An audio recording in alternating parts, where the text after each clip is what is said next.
Welcome back to the Bonsai Builders podcast. I'm your host, Addison Galambos. One of the biggest challenges on the path to bonsai mastery is access to clear, reliable information. How do you build a world-class education for yourself? Today's guest is someone who has not only done that for himself, but has built an entire ecosystem to help others do the same. Under the Bonsai Tonight moniker, Jonas Dupuich has published multiple books, written hundreds of blog posts, and is a purveyor of all things bonsai through his online store. In addition to all of that, if that wasn't enough, he's a very respected teacher of bonsai and also one of the core founders of the Pacific Bonsai Expo.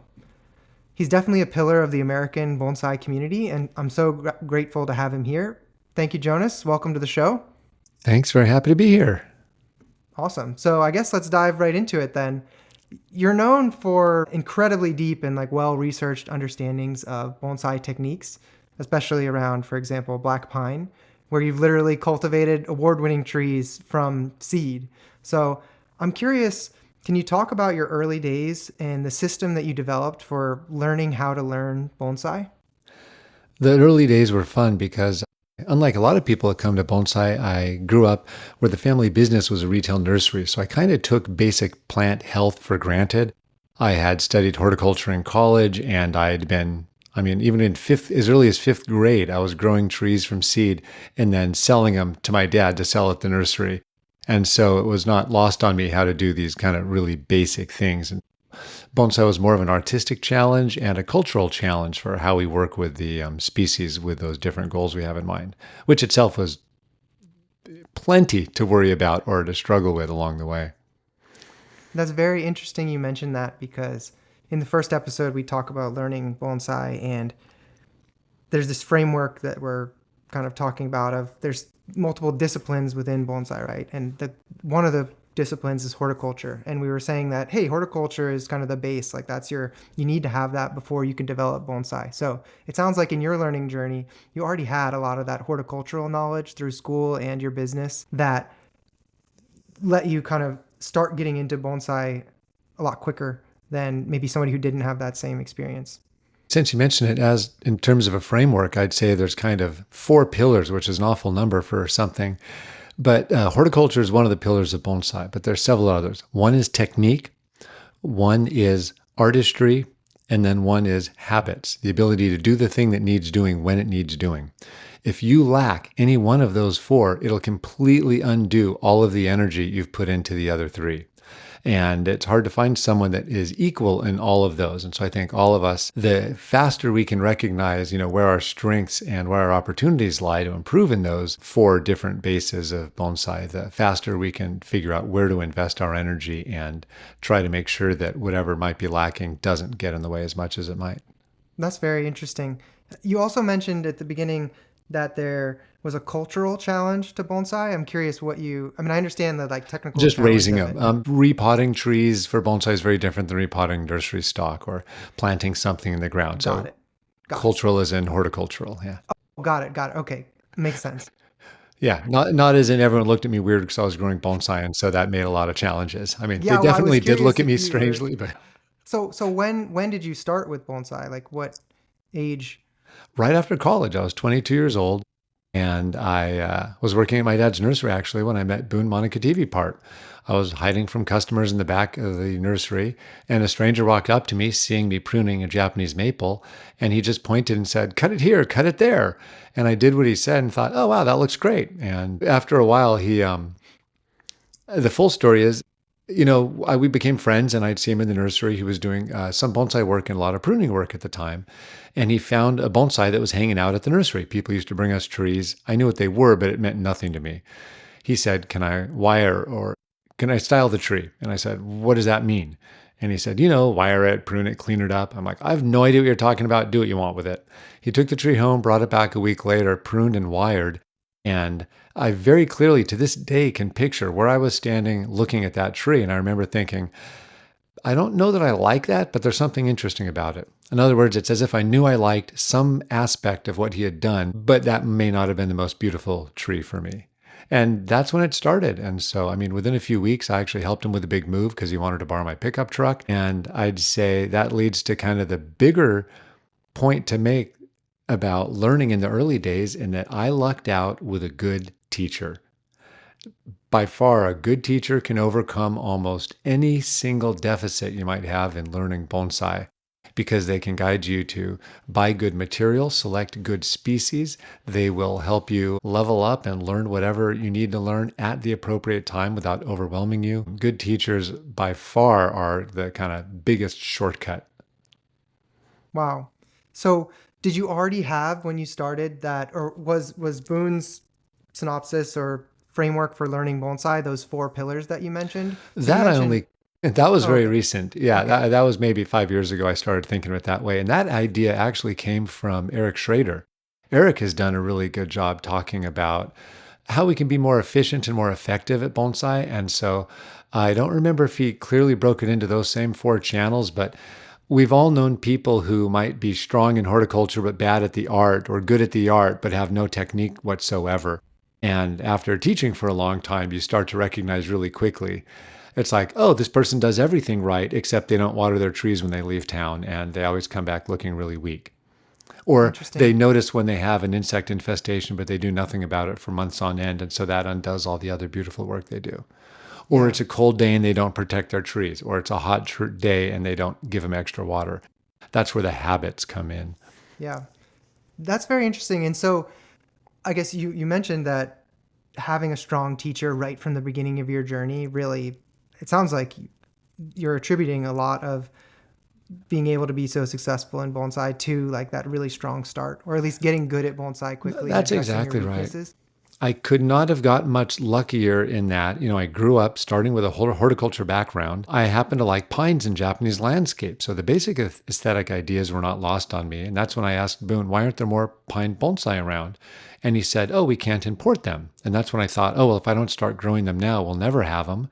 And that's, I think, the other big thing is having a good teacher and then growing stuff from scratch ended up over time teaching me every single step of the full development process, which I otherwise would have missed out on. Very few people get to, or have the patience or interest in learning all those different phases. Yeah.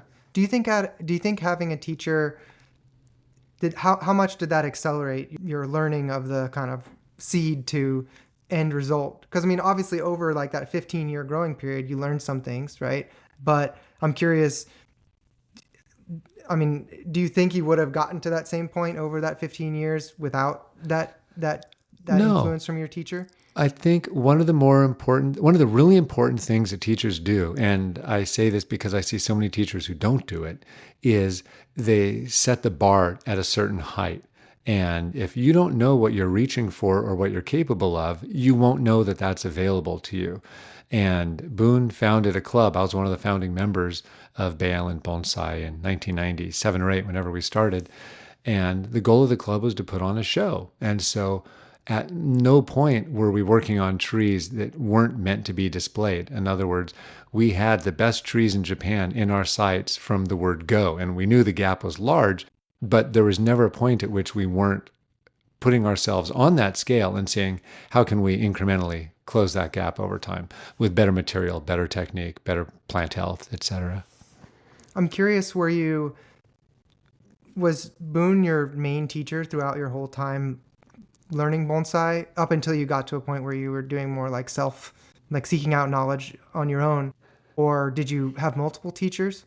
So by far, Boone was the primary teacher for the first 15, 20 years. And then over time, as friends of Boone, people he worked with when he studied in Japan would come over and visit. I would work with them a lot. And in fact, I'd say in the last 10 years, I've probably spent a lot more time with Daisaku Nomoto. Well, that was Boone's senpai when he was in Japan. And Daisaku's been a great friend for 25 years. He stays at my house when he comes and visits the US. And so what continued learning I do to this day, other than the stuff I just make up from scratch on my own, is I get from Daisaku. Which actually brings up another good point that I mention a lot, which is I think just about everyone can benefit from, when you begin your education, many people benefit from getting the basics from one teacher. And then when you have a solid foundation, I highly recommend stealing from everybody. But I don't know many people who have succeeded by learning a little bit here, a little bit there. It's very much possible, But the average person will find that challenging because when you lack that foundation, it's really hard to kind of evaluate pros and cons of a different approach. Yeah, makes sense. That kind of brings up another point. Whenever we were in Japan earlier this year, I was like blown away by the level of connections that you have within the Japanese bonsai community, and it made the experience so much richer whenever we were touring around. And so I was curious, like as well, your bonsai look like your mature black pines look straight out of Japan, right? Like you wouldn't be able to tell them the difference from like a high quality of Jonas's, Chuhin black pine versus one you'd get in Japan, right? And so it seems like you very effectively extracted knowledge from Japan. So I'm curious, I mean, from what you've said so far, maybe part of that is from your teachers' experiences, right? And your direct relationships there. But I'm curious, like, could you walk us through like what is a way for someone who wants to get that knowledge that's locked away in Japan? Like how is that accessible for If I can hobbyists remember today? them both, I'll give you kind of a two-part answer to that. I think one part kind of unlocked the other part. After studying with Boone for 10 or 15 years or so, I took a break at one point. And I remember I'd been taking workshops with Boone for years and years. And even though the way Boone teaches is if you're comfortable with what you're doing, he kind of leaves you alone and lets you do your own thing. You're the guy sitting in the corner and Boone will just call out to you, "You okay over there?" "Yeah, I'm okay." And then he just skips you on your turn and he just kind of keeps going around. And that's great. I get a lot of work done. He helps other people. Perfect. But at any given time, I know, hey, Boone, do I do this or that? Or do I pull this many needles or that? Or little tiny clarifying questions I could ask at any time. He was a lifeline. When I took that break, 1 or 2 years with no contact at all with any organized bonsai, I remember the first time I sat down in front of my best black pine, and I literally took a deep breath and said, okay, we'll see if I actually learned anything now. And I did a lot of crazy things to that tree. And I'm fortunate in that I both take pictures of my work, not as much back then, but I have an ability to kind of pay attention to the effect of what I do. I'm good at paying attention to what inputs the tree is giving me, pay attention to what I do, and then evaluate the results. So I did a whole bunch of stuff to this tree. A year later, I looked at it, and some of the things I had done worked out really well. And some of the other things I had done are to this date among the absolute stupidest things I've ever done in bonsai. Like just really, really boneheaded stuff. But I'm like, oh, I wonder what happens if that's a bad idea. And so, I'm curious if you yeah. think that you would have adjusted how you were approaching learning under your teacher if you knew that you weren't going to have them for that year or two period, right? Like was there something you could have done differently so that your experience of that transition was No, smoother? because it was a case that hadn't come up. And if I would have said, oh, what would have happened if I do this? And he would have looked at me and said, huh, what do you do? What are you thinking? Come on. And I wouldn't have tried it. But Mm. I'm the person who's skeptical of most things, but I'll try just about anything. And so I thought, well, let's give this a try. I see this problem and maybe this will be a solution. Let's see what happens. But I will say that's the part that unlocked everything for me. What happened is over that year when I was on my own, it was the first time I ever became what I will call 100% responsible for my trees.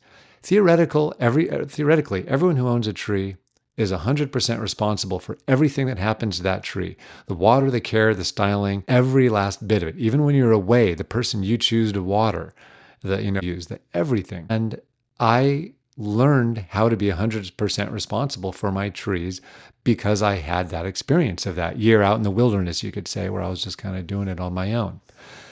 I think that to answer the kind of core part of your question is how do you learn the lessons from Japan? I have the habit of asking a lot of questions. And when I didn't have a teacher, it brought up tons and tons of questions, which created this dissonance. I didn't have an answer for the first time ever. And so being curious minded, I found new ways of asking questions and new ways of answering questions. So I'll give you one tiny example. I think that if you like the way bonsai look in Japan, I think going to Japan is incredibly valuable. When I look at a tree I like in Japan, whether verbally or non-verbally, I might ask myself dozens of questions about that tree. How's the apex formed? How high up the trunk does the lowest branch merge? Where are the branch divisions? How long does a branch go before it starts splitting? How many splits are there along the length? Like you can kind of get the idea. You can go into this Rain Man-like mode of asking millions and millions of questions. And I will say the hardest thing about being not a beginner, but an intermediate bonsai person is you don't necessarily know what questions to ask. But I think it was being on my own and maintaining that powerful curiosity that led me to look differently at Japanese articles in Japanese magazines, look differently at trees I saw in Japan. It allowed me to study trees here in the United States. I was always hungry to go to as many exhibits as possible, and I studied those trees very carefully every single chance I got. And so this curiosity and reverse engineering what to do when you have a good foundation of technique then allows you to start filling in the blanks. Yeah. I think the challenge with that, especially for people who are new, is, well, one, it isn't always intuitive to reverse engineer, right? It's Yeah. like, oh, I like that the tree is this dense and has this many divisions, but where did I have to cut it originally to get, or like how much did the branch thicken before I did this or that, right? Those questions are hard to reverse engineer from the end product. And I also think, like you mentioned, it's difficult to, at least in my bonsai journey, I felt like I've revisited topics so many times, and each time I kind of see a layer deeper, and it's almost like you don't have glasses on and then you put your glasses on and like you see this another layer of detail that you didn't even know was there, like looking at something under a microscope, right? And so early in your journey, you don't have glasses on. And so it can be really hard to even, it's almost, things are not even visible, right? In the analogy. That's all exactly right. And that's where teachers come in. The teacher has to see for you. They have to lead you through the darkness. I think that's one of their absolute most important roles. You've had a couple trips to see bonsai in Japan now, and I know for me, whatever I'm working on or thinking about or interested in at the time, whether it's species, a style, or technique, that's what I'm looking out for when I go over there. And so have you noticed picking up on different things on different trips? Absolutely. This latest trip, I'd say in February or whatever. So this is 7 years into my bonsai journey, and I've been to Japan maybe 4 times. This was the first time where I came back and I went into the trip going, oh, I want to look at how our Shohin junipers made.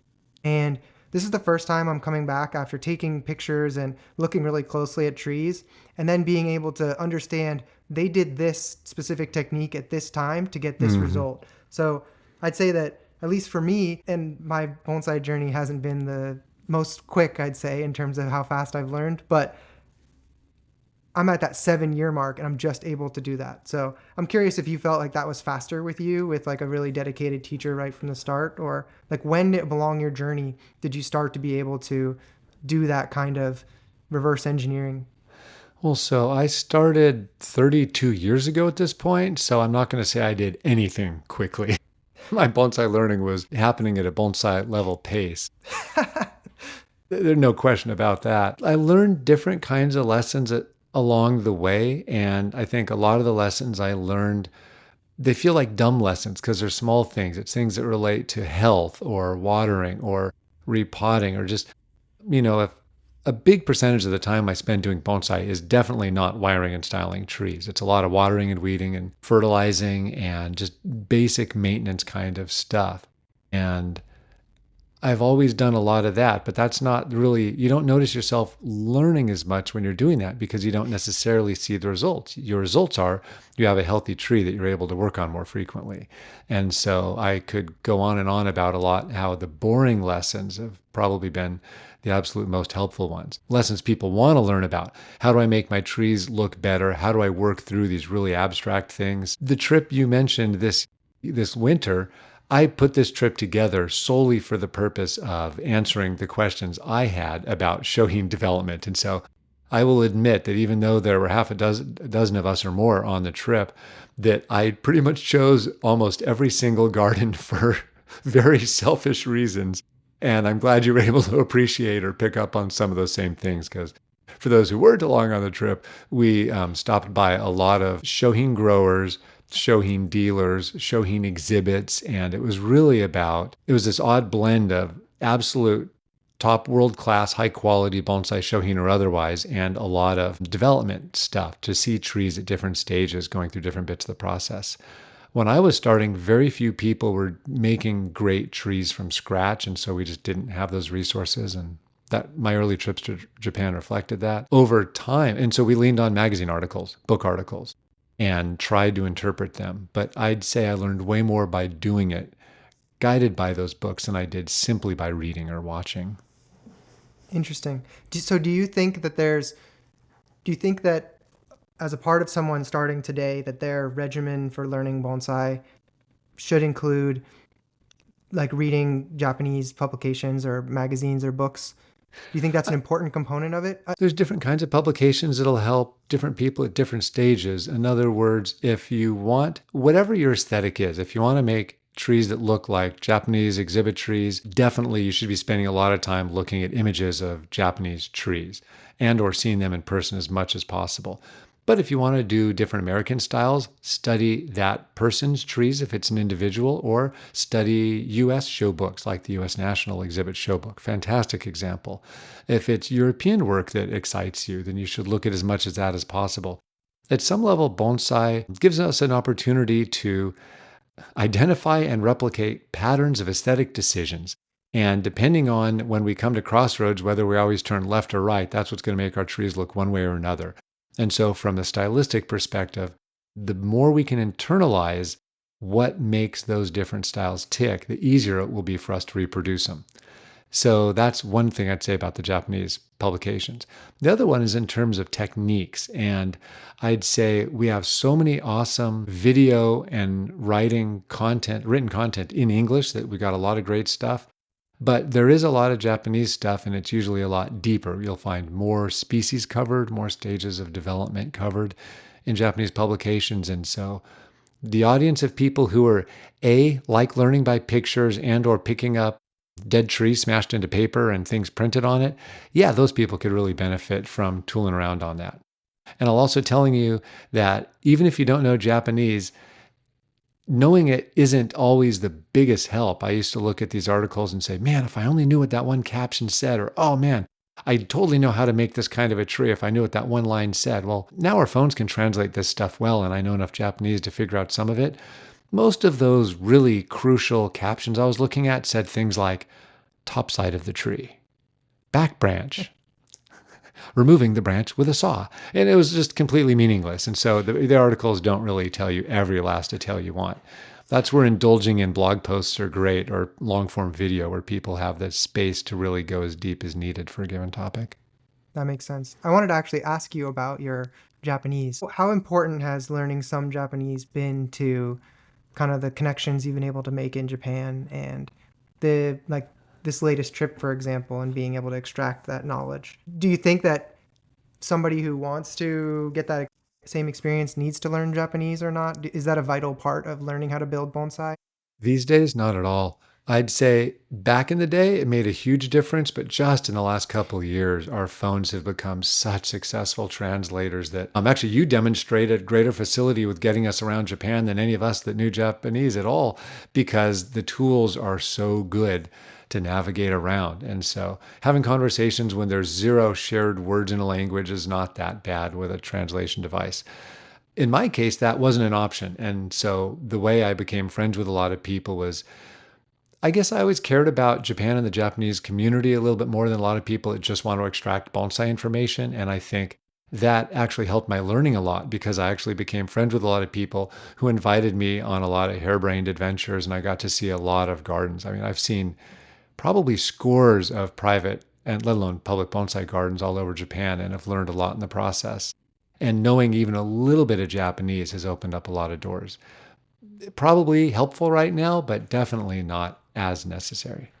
So maybe not needed to learn bonsai, but Right. if you find yourself really loving the Japanese culture, and a lot of the heartwarming moments and connections I've made with people over there have come through the Japanese language. So that's for me, a personal thing that I want to try to learn. Well, you can give us one example, Onuma in Shizuoka. Onuma-san. Yeah. So how would you describe him to listeners? He is a character for sure. Has his own ideas about cultivation, and also got very philosophical. I wish I could have engaged with him on the same level. If it was English conversation, I would have had a blast. But it went a little bit over my head in Japanese. But it was very nice to have a translator there who could help us all engage with him. And so that's a guy that I would not have gotten to know if I knew no, it would have taken more effort if I didn't know any Japanese at all. And so actually a reader of the blog asked me about this guy and I saw his work and thought, wow, that's super interesting. And so I wrote him back on Instagram, I think in English and Japanese, and I forget if it was his daughter or niece, his daughter, I believe, wrote back and said, oh, yeah, you're welcome to come visit the garden. And so we ended up on that first trip. I was along with Dylan Frere, Cedar Rose Nursery on that trip. And the two of us visited him and he invited a bunch of his friends over. And because I knew that little bit of Japanese, it was easy to get to his garden and we had absolutely hilarious time spent in the afternoon with him. And that's what led us to go back this year, which was a very different and, like you say, oddly philosophical trip or experience that he provided us. But so that's the kind of thing that getting to know how to interact with people a little bit, or at least being open to it, can open up some doors and get you into some really fun places. Absolutely. And meet some really fun people. Oh yeah, you couldn't invent these people. Yeah, and these are people that it's just bonsai obsessed people in another font, like in a different language. And so being able to have those connections is really fun because it's cool to hear how they think and breathe bonsai as well. Mm-hmm. Cool. So I want to change the direction a little bit. You run, a retail business, you've published books, you have a blog, you teach, and you also run the largest or the second largest bonsai show in the US. So I'm curious, how do you see these different roles feeding into each other? Is this part of like a cohesive mission for you? Good question. Yes and no. Bill Valvanis said it best. So for years and years, for those who don't know Bill, he published International Bonsai, the country's kind of only professional bonsai magazine that ran for years and years and years, decades. He founded the U.S. National Bonsai Exhibit, and he's been one of the preeminent teachers in North America and around the world for that matter, as well as having led tours annually for, I forget if it's 30 years in a row or something crazy that he's been to Japan now. He said, I have to do all of it. He said the tour supports the nursery and the nursery supports the journal and the journal supports the show and the show supports in other words, all the pieces kind of support each other. For him, it worked in a really nice puzzle that way. I think in my case, it's more of a hodgepodge that probably just says more about me than it does about anything. My overarching goal in bonsai is my dream is for more people to appreciate beautiful bonsai. Don't have to own them, don't have to know how to work on them necessarily, but I find really great bonsai absolutely captivating. And I would love it if more people felt that same way. And so definitely not everything I can do can be traced back to that, but I'd say that is kind of the overarching or overriding goal, below all of the various activities I engage in. That's really interesting.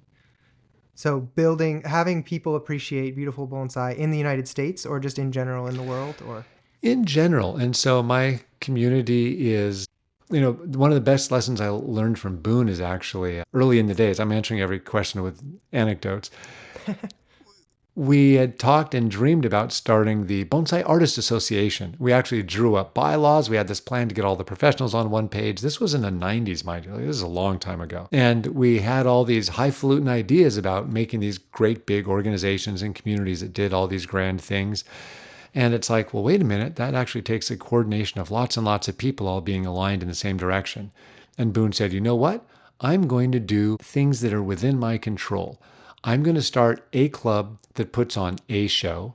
I'm going to start study groups that I teach. And he executed really, really well within that purview. And I think that was a super smart lesson. Things don't need to be national. They don't need to be big.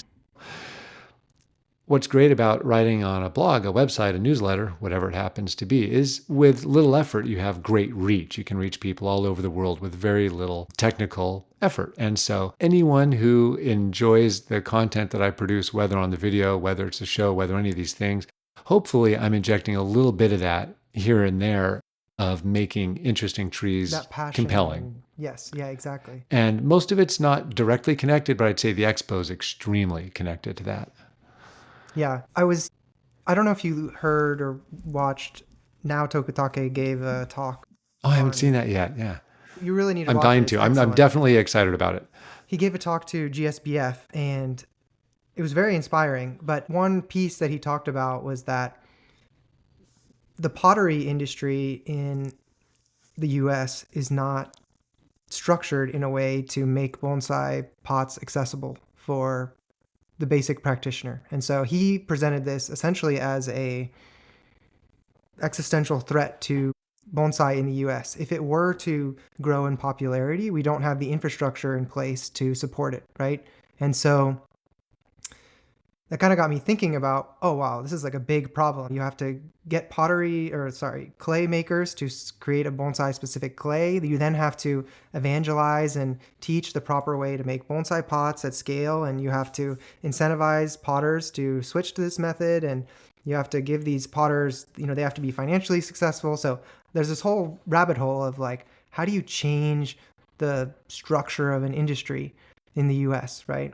And that's just one aspect. I'm sure you can think off the top of your head, like, and I've been saying that for bonsai trees, not enough growers, right? Or that's right. Not enough professionals. So the education's lacking. So there's all these systemic problems with bonsai, right? And so how do you solve a problem at that scale? It would be difficult for an individual in like the Boone model that you suggested to solve all those problems. Well, right? So I think Boone addressed those opportunities, we'll call them. I've been talking about that for pots for years and years and years. Is the only thing we don't need in America is another person to make handmade pots. I mean, they're great, and it's not that we wouldn't buy them, but we would really benefit from someone who does kind of production work, and that's a whole different ballgame. And I actually genuinely don't know if we're at the right scale to support that yet, so it's kind of fair. But, at the national show a few weeks from now, there's going to be a pot competition, and they have dozens of people. I think over 100 people entered, and over 50-something entries will be judged for the show. Like, it was incredible how many potters were selected. And so we actually have a lot of people. Now, most all hand-built pots. This is not production work, but that population happens to be blooming right now. When Bill founded the national show, he did it to strengthen bonsai in the U.S. He said, if I make a national show, then people who want to participate are going to go to their professional and say, hey, I would love to get a tree in this show. I would like to buy a tree from you, or I would like help making my trees more beautiful. And then they're going to go to a pot maker and say, I need a worthy container that's going to make this. And they're going to talk to importers, and they're going to talk to craftspeople. Then they're going to go to the stand maker, and they're going to say, I need a stand that fits this bespoke pot for this wonderfully customized tree, for this wonderfully curated event that Bill's putting together. And Bill was totally right about that. And I'd say one of the absolute most exciting things to me about bonsai is that more and more regional bonsai events are popping up all over the country. I heard about another one this morning where a lot of people want to do higher level exhibits. And there are probably 3 times as many this year as there were 2 years ago. It's awesome. I would almost say that the bonsai exhibit is the driving force of the bonsai practice. And so everything kind of culminates in that exhibition, but it drives the shape of the entire industry, right? So I think with the Pacific Bonsai Expo, I mean, you kind of have a vehicle to determine the trajectory of the hobby. I mean, you can't control whether it grows or not, but for example, through this central show, you could only allow potters who, I'm not saying you should do this, but I'm saying like that, Right. That show is like the main commercial event that happens is an avenue to control or guide, right? What kind of pots people make and show, right? Like we only allow 3 handmade vendors, and then we want to have it, like we want to give better positioning or whatever to production potters, right? In the US. So there are, I'm curious.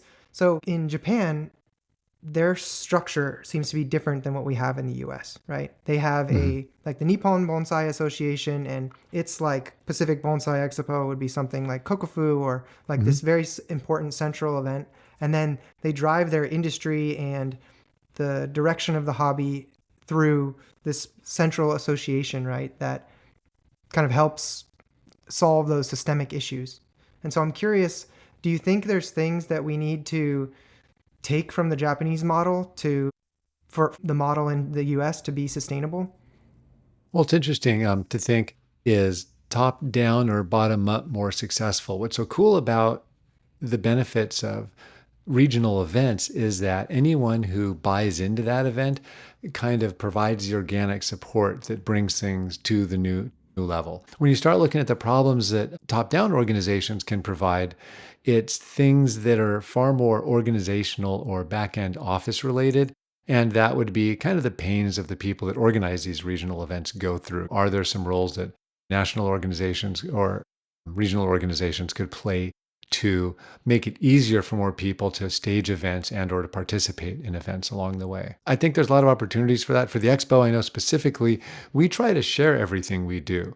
And it's funny, there's a big statewide event in Texas every single year, and they found that we'd posted our budget. And so I've actually been updating our budget to the realistic numbers that we had because they were able to lean on the way we thought of or conceived of the event from a financial perspective.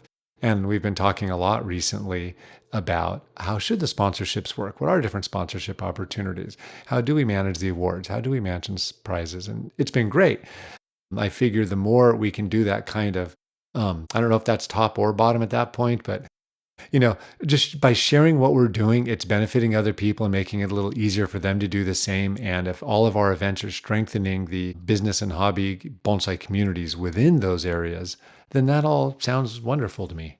Yeah, absolutely. The Pacific Bonsai Expo has changed how I think about bonsai in the context of my collection. It suddenly goes from, oh yeah, I guess I'll show a tree in my local show, to getting into the expo is a bar of quality that I want to meet, and thus I need to improve my skills, and I need to strategically think about what trees I bring into my collection with that goal in mind, right?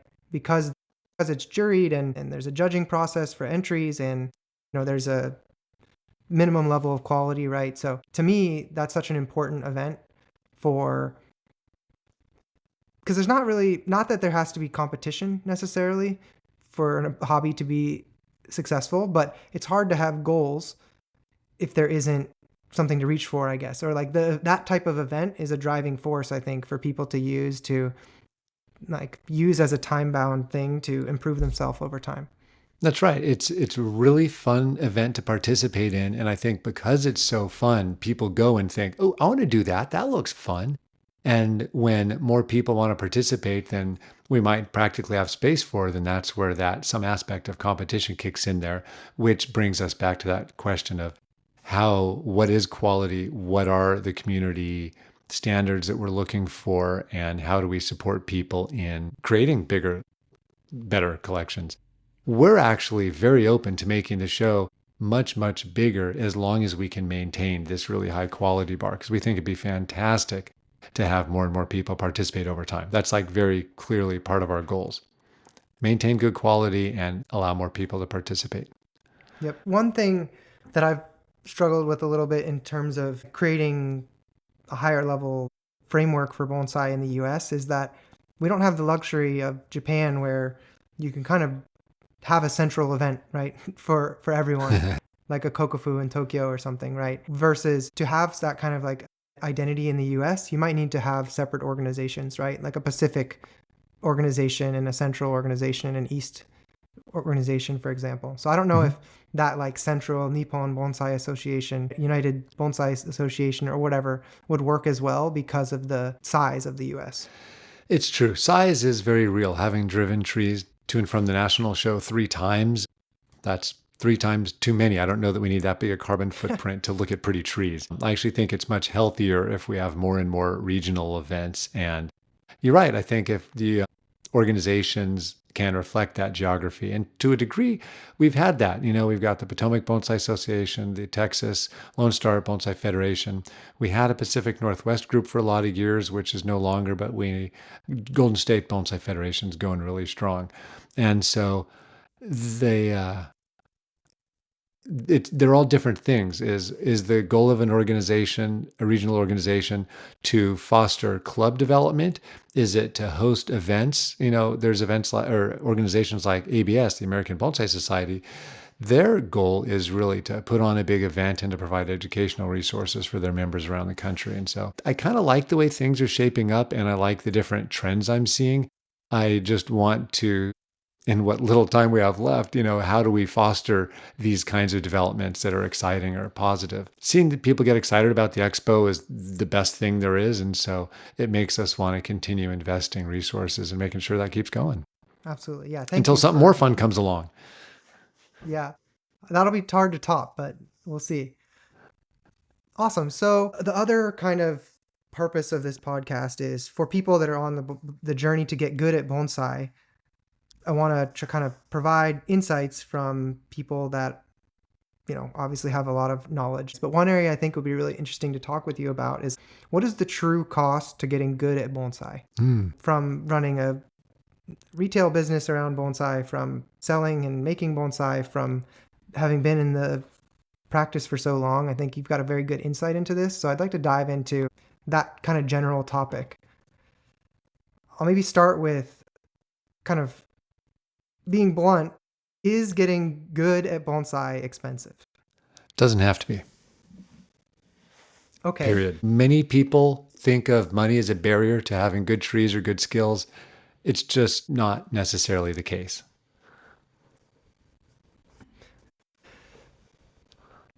I guess specifically from the context of trying to get good, what do you think the main costs are that are associated with learning bonsai and being able to practice bonsai at a high level? So that gets down into the specifics. And so I have had a group of people helping in my collection, and they come and help out and work on my trees, and that costs them nothing beyond their time. And if they want to keep coming back, I will teach them literally anything they want to learn if it will help me achieve, my goals for developing the trees that I have in my garden. And so helping out people is a big part of how I learned working with Boone. And I know that that's been true for a lot of people around the country, is finding people who need the help and offering to help it. It doesn't necessarily need to be a professional. It can be anyone in your club or in your region who you get along with and who needs some help. If anyone knows one more thing than you do, then they're a perfectly good teacher for you. And so pretty much almost all of us, and I know there'll be some exceptions out there, this is a podcast, but most of us can find someone that we can learn from and hang out with and have a good time with. And so I'd say that'd be the absolute first thing that comes to mind, is the teaching part of it. Then there's the whole material part, but I think the teaching part is by far the most important. What's the most important thing you can learn from your teacher? How to have a better eye so that when you do spend money or you do go collecting, that you identify the best material. That you're doing it efficiently. Yeah, that's right.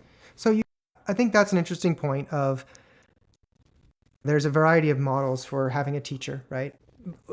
You pay for classes at a set schedule versus there are also chances. I mean, I've definitely encountered this along my journey that, like you mentioned, a lot of people want help or, are happy to impart their knowledge with your help on their collections. Like you volunteer essentially. And that's been a great avenue for me as well.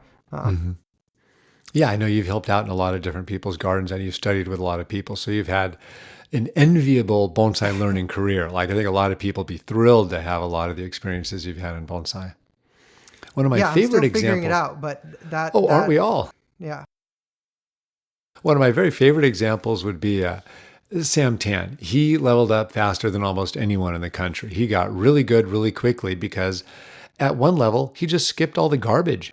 I used to say he skipped the stick in a pot phase, and he just immediately bought trees that were good trees to learn from. Most people start with material that just doesn't offer many learning materials. And if the first thing out of the gates you start working with are trees that force you to learn better horticulture, better technical skills, then that alone you're just going to be years ahead of the average practitioner just by the material you have to work with. That's a very interesting point, and I was going to kind of ask you about this. So you mentioned earlier on about, hey, like you went through this 10 to 12 year period of learning under your teacher, and then it sounds like some of those insights didn't really crystallize until you had like no safety net, and you had to do those things on your own trees in your own garden, right? The ultimate learning came from being able to do those techniques on your own trees without supervision, right? It was a difference between being 92% responsible for my trees and 100% responsible. That last 8% was the most important bit. So essentially, you're saying that your own collection is important and the quality of your own collection, right? And so that gets into the point of quality is expensive, right? And so I'm curious. Where did that come from? Why is Well, quality expensive? I guess, I'd say time is expensive. sure. If you want to start Japanese maples from seed and learn a technique 10 years from now on refinement, That's or the 15 years extreme from now, example. right? Yeah. You could do that. But I guess I'm saying to learn bonsai within a reasonable time frame and like to get good at high level techniques, you have to have trees that represent the techniques that you want to demonstrate that you have mastery over, right? Exactly. And that's not expensive material. So this brings up two really good points. And this is why, and when we talk about the bonsai community, I always think of there's at least two different bonsai communities, because 98, 99% of people who do bonsai will never know that bonsai clubs even exist. They're people with some number of trees. They see it online or they get some trees and do whatever.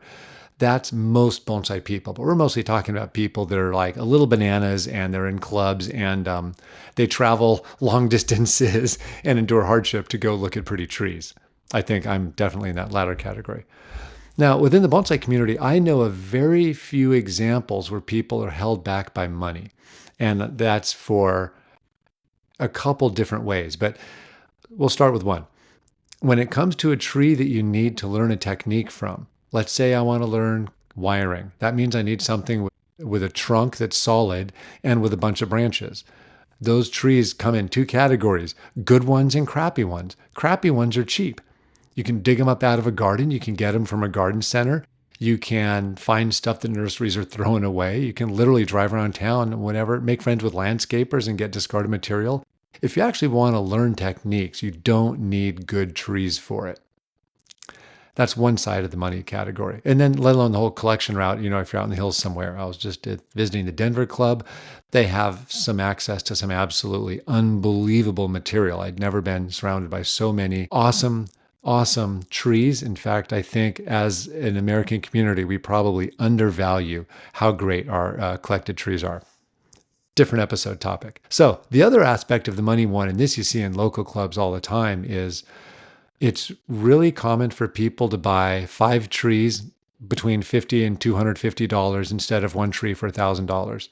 And that's why I know that money's not a problem, because I don't know anyone who, if they got rid of all of their $30 trees and traded up for one $500 tree, that is not working with good enough material that they could put on a club show within a year or two. And then even then, you can take it to the extreme miserly approach, which is kind of what I did. I spent all of my money getting started on trunks because I knew that I had a good teacher and I was confident I could learn how to develop branches. So instead of buying mediocre tree after mediocre tree, I would buy maybe a tree every year, every other year, and I would put all of that money into a single trunk, and then I would spend 5 to 25 years developing that trunk, depending on the scope of the project. And so for all of those reasons, money was really, because I didn't have any money after college. I mean, as soon as I started bonsai, I went into grad school and went into debt. So I had negative money, but that's how I did it on the cheap. I worked with stuff that came out of landscapes. I started trees from scratch, and I literally saved up what little money I had and bought good trunks. Okay. So strictly from a getting good at bonsai and practicing standpoint, you don't necessarily need dollar trees to get good at bonsai, is what you're Right. saying. And there's avenues like collecting trees for free or being more strategic about your purchases, where you, instead of buying 5 trees for a low cost, buy 1 tree for a medium cost that actually gets you farther along your goal of learning bonsai.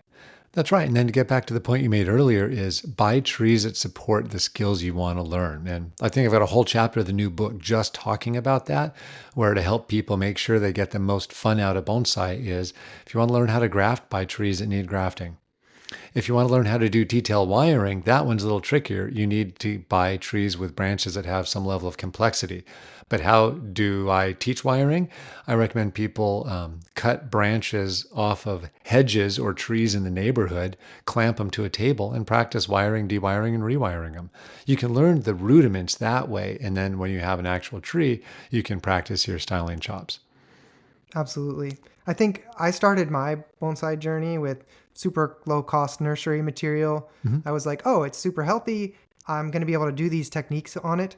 So I think in theory, those things can help you build a lot of skill. But now Yeah. that I'm, 7 years into my journey, or like maybe 4 or 5 years into my journey, I went through this phase where I was like, okay, do I really want to do this ultra detailed refinement work on that's starting to take up a lot of time on this tree that's never going to be above like a 4 out of 10, right? Right. Because of Right. the like raw value of the raw material. So I think in theory that does work, but I think there's also some human component of it of as your skills improve, you might want You want better trees. you might want better trees. Enter the Exactly. ego. Yes. Yes, exactly. But that's a mental challenge as opposed to And it's a necessarily something real that one. strictly held you back from being good. And that's where, when that ego kicks in, or that's why I was saving up for trunks and was looking at options for collecting. Or if I were, the reason we all started growing is because there were really bad trees available for purchase. And Boone kept telling us why it'll take 10 years to fix that flaw and 5 years to make a better tree from scratch. So just make those other ones. Now, in the meantime, you have to still buy some other trees so you can learn the skills. Otherwise, you won't know what you're doing. You can't just grow from scratch. It's really hard, if not impossible, to learn that way. But I mean, that's one reason why we have redwood bonsai now. There's a lot of really exciting techniques that are making some really cool redwoods. And I think we're going to see a lot coming online soon. Same with Colorado blue spruce in the Rockies. Like, man, I think we're going to see some awesome, awesome trees. And people aren't buying those trees for the most part. They're walking out and grabbing them somewhere or supporting the nurserymen who do that kind of work. So, yeah, I think it's a little cheeky to say there's no money involved, but I'd say money is a shortcut. Money is, I want something good now. I want to inherit the work that someone else has done. When someone buys a tree from me, in general, it means that A, I picked that tree out of all the others that were available.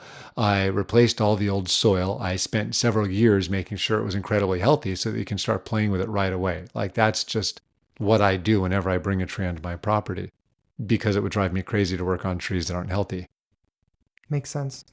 I think there is an ego aspect of, you want better trees over time, but I think there is also there's an external component to getting good, right? External validation component to getting good, right? Yeah. Like you said, Sam's gotten very good very quickly. Part of that could be because he's doing really good work, but the trees are also good, right? If he had a nursery stock juniper from Lowe's was doing the same work, that might not have gotten into the Pacific Expo, right? And might not have gotten him as much external validation, right? And so he could have been the same skill level, but might not have gotten that same external response, right? Sam was also donating his time and wiring trees at the garden at Lake Merritt, where he's working on some of the oldest, most historical bonsai in the country. And those are giving him more than enough opportunity to keep pushing himself design-wise and technique-wise. And his partner in crime on some of those trees, Mike Pistel, is another really good example of someone who's been primarily self-determined in terms of his education. He's learned a lot from a lot of teachers, but has primarily been responsible for taken responsibility rather for his own education. And so, yeah, they would be known for that. But look at professionals. If you want to build a good career as a bonsai professional, no one's going to hire you because you bought a bunch of beautiful trees. They're going to hire you because you made your customers' trees beautiful. And I keep saying that to early career professionals all the time. It's like, I know you want trees, but if you spend your time making your customers' trees beautiful, that's what's going to get massive attention and accolade. Yep. Yeah, makes sense. Yeah, those are all really great points. And I think that really underscores for people that are on this journey, if they think cost is a barrier, there are creative ways to work around that. And maybe if your goal is to have, an award-winning collection at the Pacific Bonsai Expo, you're going to have to shell out some money. But if your goal is to get good at bonsai, it doesn't necessarily have to be gated by expense. What would you suggest to folks trying to learn bonsai as where should they invest first in terms of in themselves, for monetarily? sure. Okay. The faster you develop your eye, the better. And studying images of trees you like, the more you know what your goals are, and I'll say this is hard. I'm really bad at this myself, but the better you know your goals, the faster and cheaper it'll be to reach them, because you'll know what material to buy, you'll know who to work with, you'll know what questions really need answering first. That makes a lot of sense. So the last thing I wanted to pick your brain on is, do you think that bonsai clubs are a good tool or path to learn bonsai? I think they can be.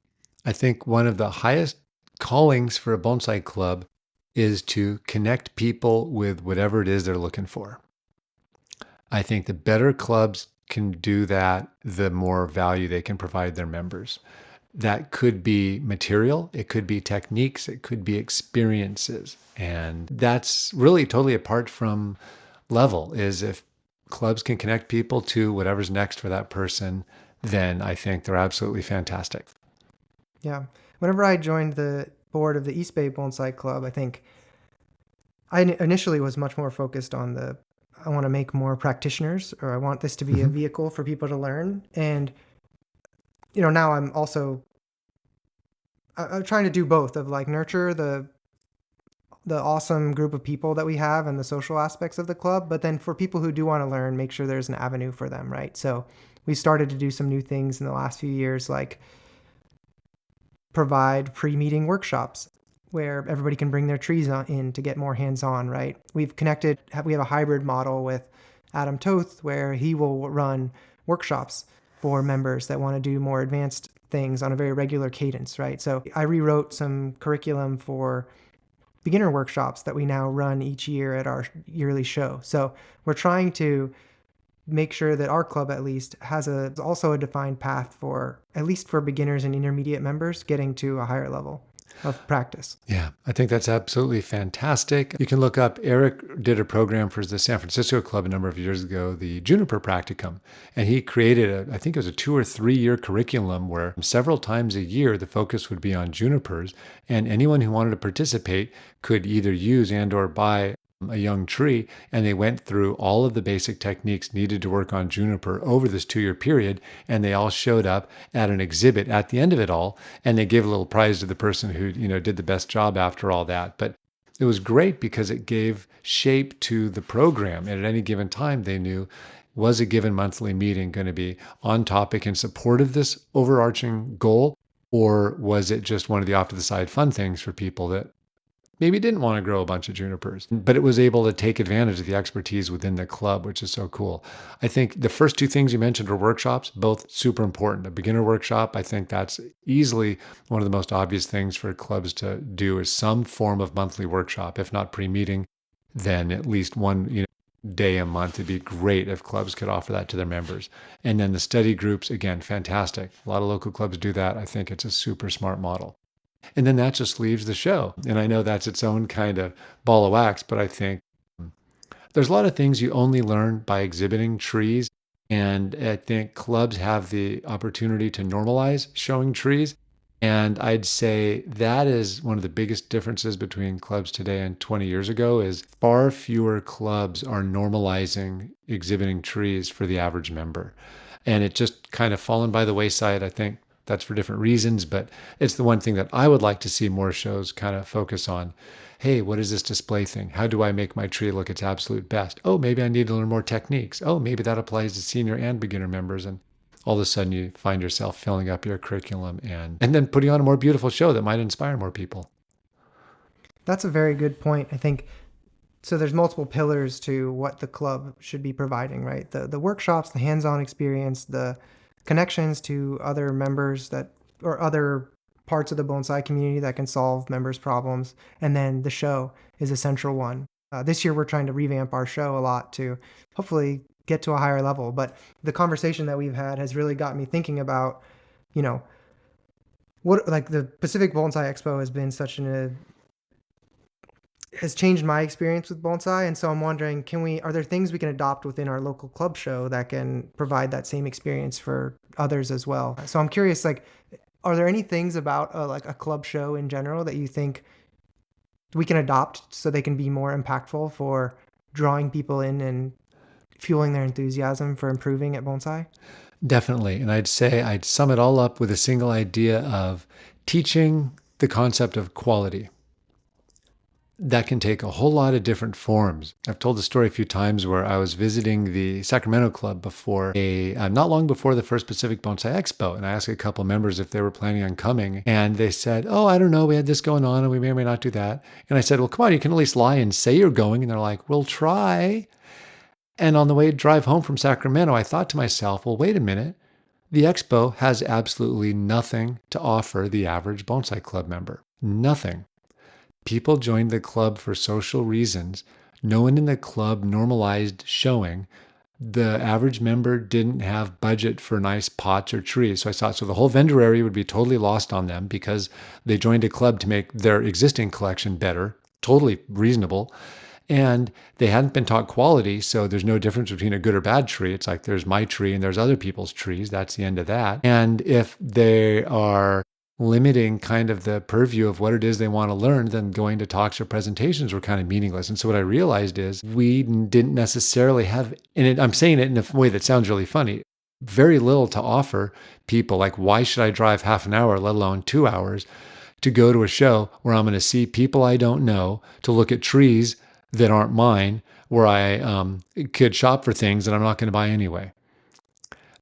If clubs taught quality, if clubs taught people how to appreciate what makes good bonsai beautiful, what makes it exciting, what makes it interesting. If you're not teaching that, you're not teaching people how to make their own trees better. And it might be worth rethinking the entire curriculum of what the goal of every monthly meeting is. Because if it's not helping people have more imagination to how to make their own trees more beautiful, that's probably the highest calling of a club right there. Again, helping support them on their journeys. If you hold up the bar high enough, then the expo is a no-brainer. But I'd guess fewer than half the members of all the local clubs in the Bay Area go to the expo, and we have hundreds of people flying in from around the country and world, which just tells me that there's a miss somewhere. Yeah. And it's not for everyone. I will say totally fair. I'm not offended if you don't all want to come to the show. I think it could be great if you did, and we'll welcome you with open arms. And if you want, we'll give you a hug. But yeah, I think that quality could be one way in to help raise the bar internally for that individual, for the club show, and then for engendering interest in the community beyond the club. Yeah. For those who It's wish. very interesting to think about, and it's a cool challenge to try to solve. I think two of the things that come up, I think that's an excellent idea. Two of the things that come to mind first that we've had challenges with around that are, one, quality starts putting like better and worse, like words that people don't always like to hear, right? And so in a club setting, you're then adding this kind of competitive aspect, which can turn very sour, right? For some people, or some people aren't about that, right? So if it's not navigated carefully. Yes. Exactly. And then from a second standpoint, as someone doing programs for clubs, I can have you come in and talk about quality, and then you'll be at that one meeting a year, right? And then what happens when the next professional comes in the next week or the next month and they give a talk on quality, and the things differ, right? So it's almost like you need that stateful presence, or like that stateful definition of what quality is, so that you can actually start building a consensus around it, or like so that you can start teaching it within your club, right? And who decides what's quality, right? And here's where reality is complicated. And now I love the way it works is if you get different, first of all, to my mind, a surprisingly small number of people even address the concept of quality. Very few people tell you what's good or bad about a tree, because it's really bad for business if you teach people to be good critics of bonsai. You can't just charge really high numbers for everything. It's actually horrible for business to teach people to be really picky. And Boone was always rolling his eyes because he made us all really, really picky. But I think it's, in the big picture, completely fine for people to have very different artistic goals. And I think some people do a much better job than others at portraying it that way. It's really easy to come in and say, do it this way, rather than saying, oh, what's cool about doing it this way is you get all these benefits, or here's a good way of looking at it. But there's this other totally different way of doing it. And so whatever your goal is for how you want your tree to look, walk down this path. If you want your tree to look like that, walk down that. A good judge in an exhibit will say, based on that person's goals, who executed best. And so I don't see differences inherently negative. Like for me, a bonsai critique has nothing to do with pointing out flaws. You could ask the newest member in the club to point out flaws in a tree, and that'll help close to nobody. Most people know that. For me, a critique is identifying opportunities of improvement. And if teaching focuses on opportunities of improvement, man, does that help people pay attention. There's probably a idea of like, yes, there might be quality differences or like aesthetic differences at the highest level, but for teaching people a generic quality set standard, I'm curious from the scores at the Pacific Bonsai Expo, it seems like in general there is some degree of consensus. Maybe that like top 5%, there's differentiation, right? But in general, you're going to see some trees ranked lower and some trees ranked higher by like an average set of professionals. Like they agree on some things, right? And so there's That's probably right. some base standards you can set that you can use to teach at the club level to, you know, Yep. The very start quick that example from that engine first going. expo, we had 3 professionals as the jury members for the expo, and we got back the results from the first person, and Eric and I looked at each other and just thought, huh. And remember, this was Ryan Neal, Bjorn Bjorholm, and Bill Valvandis, like the 3 most prominent professionals in North America that we could get to participate. I think we did a great job, and I'm so happy that they all helped us. The second person turned in their selections of what trees would go into the show, and we looked at each other and thought, should we be worried? And then the third person turned them in and we're like, okay, this makes no sense at all. Let's run the numbers. What happened is exactly what you just described. There was enough overlap on the best trees that the good trees rose to the top, and that's what made it into the show. But bias is so much stronger than anyone admits, because you will get 3 different answers of what quality is or what to look for if you have 3 different professionals teach it. What we need to do is start presenting people with frameworks that work within a given set of artistic goals or within a given set of species or artistic concepts or constructs or even constrictions. Like who cares how we kind of frame it? But there is a lot more difference even at the professional level than down below. And it was the same with the judges. People's scores were all over the map, but overall, a lot of people homed in on the same characteristics. And that's why it ended up being a community-driven award, because we want to recognize what the community is looking for. Now, I also happen to be in the middle of, I'm working on some longer pieces that kind of describe how to think about quality. Bjorn made a really nice video on the topic. Ryan has written some good articles on judging. His judging rubric for the Artisans Cup's fantastic. And Bill Valantis has talked about what to look for in Bonsai Sense forever. And so I think it's totally doable. And I think I'm going to keep that in mind and keep talking with clubs about how to do it. But do you think there's room for teaching quality and it just seems like it's hard at this point? Or does that seem scary from a club administrator's perspective? No, I think there's absolutely a chance for that. And this has given me a lot to think about in terms of having the club be an instrument and thinking more thoughtfully about how the club can be an instrument for maybe not even directly teaching more bonsai practitioners, but getting people interested in becoming bonsai practitioners. Do you think joining a club is worthwhile for folks that are trying to learn bonsai? I'd say it's 100%. It's worth stopping by and seeing what's going on. If you've never gone to a club meeting, or if you've only gone to one maybe a few years back and you're curious, stop by, see what the club's about, talk to a few people. If you're young, meaning under 50, people will probably swarm to you and start talking to you because it's like, oh, wow, young people. It's especially true if you're in your 20s, and just see if it's a good fit. And so I think it's definitely worth checking out. And then you can just find out, does this feel like a crowd of peers that are either going to be A, fun to hang out with, or B, there might be some good learning opportunities. And then I think just last question, kind of the thesis of the podcast in general is there a path to getting good at bonsai outside of a 6-year apprenticeship in Japan, or any length of apprenticeship in Japan, like that direct infusion of knowledge from the Japanese system? So I'm curious, do you think it's possible to get to the highest level of building bonsai outside of Japan? Definitely. But I will say that I think that's the easiest, fastest way to get to the highest levels. You will learn things through that experience that would be really hard to reproduce elsewhere.